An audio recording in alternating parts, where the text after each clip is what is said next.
What's going on, guys? In today's video, I'm going to show you how to create the cinematic look just like the one you're seeing right now.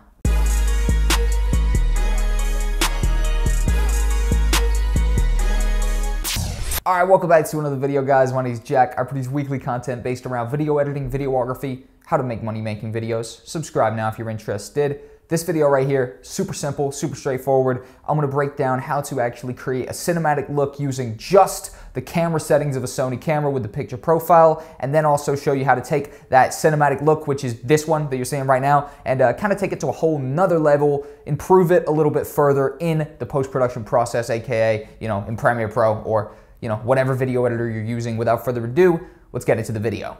Alright, so here we are on the camera, and in terms of the actual settings side, it is pretty damn simple. We just want to create ourselves a new picture profile. So you open up the menu, and you come down over here to the kind of fifth window along, and we actually come down to picture profile. Go ahead, click on that, and just select any of these. And all of these are just kind of like a blank card. Now, literally, you can select any of them. I've chosen number 2, and then you just go ahead and press right on the D-pad. I don't know if that's the right word, but you press right and you come over to the actual settings, and it's pretty simple. These are the settings that you're actually going to go for to actually create this look. So for the black level, you want to bring that nice and down to about -15. I'll kind of bring it up a little bit just to kind of show you, but obviously you want to kind of bring that down to about -15, making your blacks pretty damn defined. That's a pretty key characteristic of the cinematic look. With the gamma, Sim 3 seems to work pretty nicely. On some others, so I have been using S-Log for a lot of different projects, but Sim 3 for the cinematic look is obviously perfect.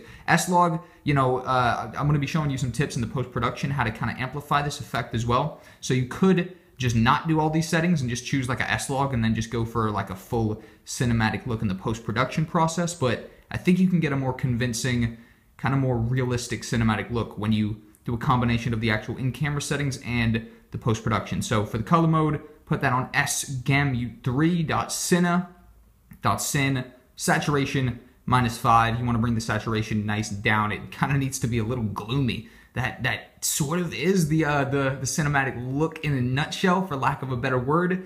And the color phase, you can go on +7. Now, that right there is the actual in-camera settings.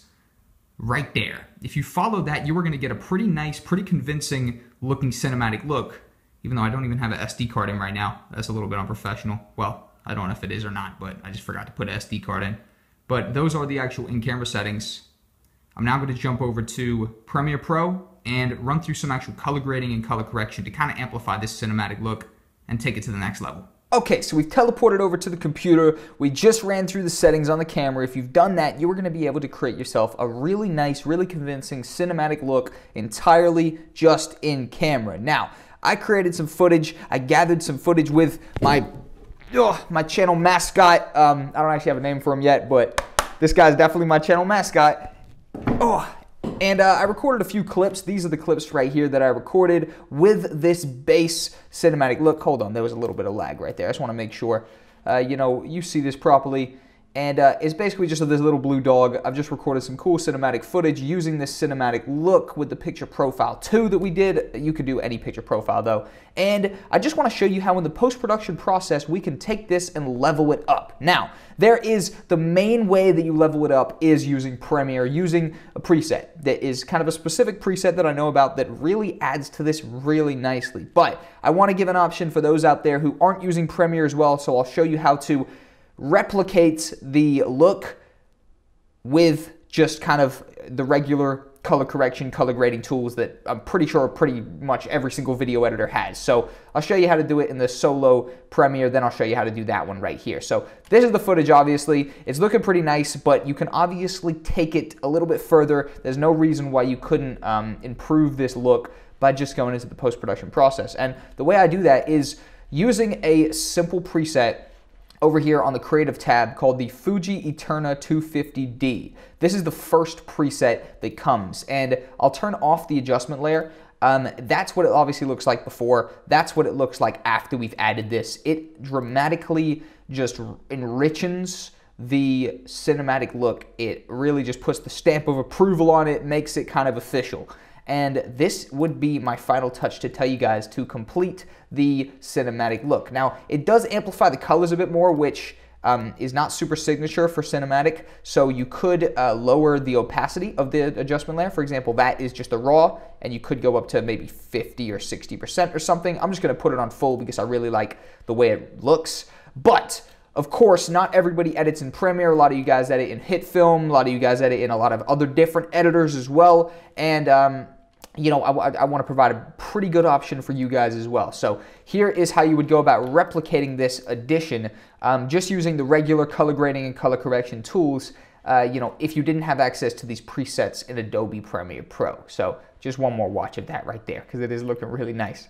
The way we would do that is, again, we would make an adjustment layer, but we would go about creating this ourselves, okay? So if I break down what I've actually done, I've gone to our color correction, and what I've actually done here is, if we turn it off, that is the regular, that is what we've turned it into.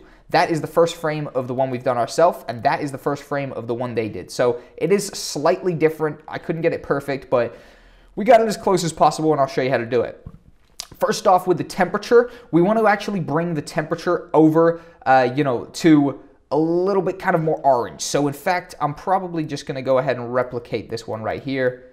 Bring this over, go ahead and just delete this adjustment layer here and replicate it. So first off, we want to start by making it a little bit more orange, bringing it over there a little bit to maybe like the 60, and also bringing that over towards the green. So we're changing the temperature right away, you see, because this one here, it is a little bit green and kind of yellowy type of thing. So we want to obviously bring those over a bit. Go ahead and check how much I did it here. For here, looks like we've done a pretty similar amount. Then what we want to do is actually bring the contrast all the way up, literally all the way up. And right away you see that kind of initiates the look. So if we skip to the beginning frame of this one, which we're trying to copy, and this one over here, there's subtle differences, but they're looking damn near similar. Now we want to bring the blacks down. Remember what we did with the camera settings? We brought those black levels to -15. We want to more or less do the same here with you know, the blacks, which we can actually bring down. Let's bring that down to, you know, about a 40 or 30. And again, I want to keep switching over to the first frame of this one to keep seeing, because we're trying to replicate this, right? So we go here, and I might even want to bring this over a little bit more towards the kind of blue temperature, and then come back here, have a look what it's looking like. Okay, it's looking pretty nice. Come back over here, actually go down to creative, and I just want to bring the vibrance down a little bit, okay? Because we're trying to kill the super vibrance, even though actually that is looking a little bit more vibrant. Maybe we bring the saturation up a little bit just to balance it out. So that is our original, which is the preset, and that is our replica. And you know, we've actually just created a pretty similar replica right here. You go ahead and delete that and just keep the one we actually made. And now I'm just going to play them all back to back so you can actually see what it's going to look like with the actual just raw footage that we would have got just solely through the settings I showed you how to do at the beginning of the video, and then all the way through to the preset that you could get in Adobe Premiere Pro, which is the Fuji Eterna 250D, the first preset available in the basic, the creative tab. And I'm just going to go ahead and pre-render this stuff real quick just so I can actually render my preview and have a look at what all of them are looking like. So that is obviously the original. It's looking nice. We've created a pretty cool look, but it doesn't look kind of complete. It looks like it still needs something. Then that is our preset version, kind of the preferred version I'd suggest you guys to do. If you're a little bit better at color grading than me, you might be able to get the look a little bit closer, but that right there is our replica. It has enhanced it very, very nicely. And, you know, it's absolutely looking completely awesome. This bit here, I'm not too sure about this. This is looking a little bit too green over here. So I'm just going to have to adjust the color grade real quick. But that right there is our cinematic look, guys.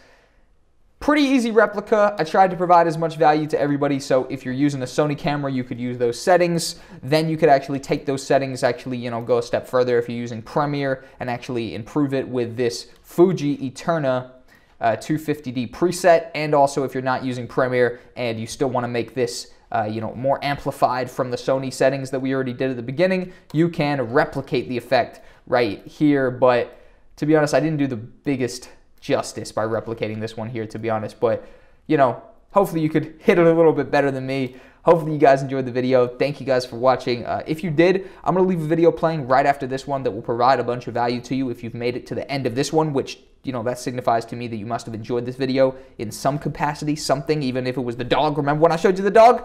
Yeah, you remember. I've remembered as well now. Thank you guys for watching the video. I'll see you in the next one that's about to start playing. And, you know, See you there.